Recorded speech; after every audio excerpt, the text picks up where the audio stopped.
গুবলাই কি করছে? এই যে আমার মেয়ে উকি মারছে। আর এই গুবলাই কি করছে? গুবলাই তো এখন জল খাচ্ছে, শুয়ে শুয়ে জল খাচ্ছে আর কার্টুন দেখছে। এটা হচ্ছে ওর দুপুরবেলার কাজ। তো আর আমার কাজ তো রান্নাঘরে। আমার কাজ তো বেডরুমে নয়, আমার রান্নাঘরে।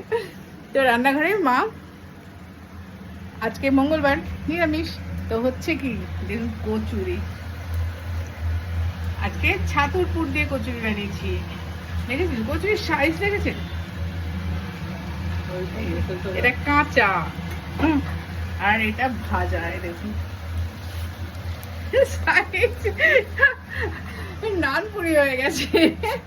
আর এই যে সাদা আলুর তরকারি, আলুর সাদা তরকারি। আজকে হলুদ দিন কারি পাতা দিয়ে এই তরকারিটা লুচি দিয়ে খেতে, পুরি দিয়ে খেতে ভীষণ ভালো লাগে। তো আপনারা সবাই গরমের মধ্যে কেউ কচুরি খাবেন না আমার মতো, সবাই সুস্থ থাকবেন, ভালো থাকবেন। আর মায়ের অবস্থা দেখুন, গরমে কচুরি ভেজে মা মাথা মাথা হাতে একটা কচুরির পরিমাণ দেখবেন। এই দেখুন, দেখেছেন কত হয়েছে। মোটামুটি সব বন্ধুদের দিয়ে আমি নিজেও খেতে পারবো।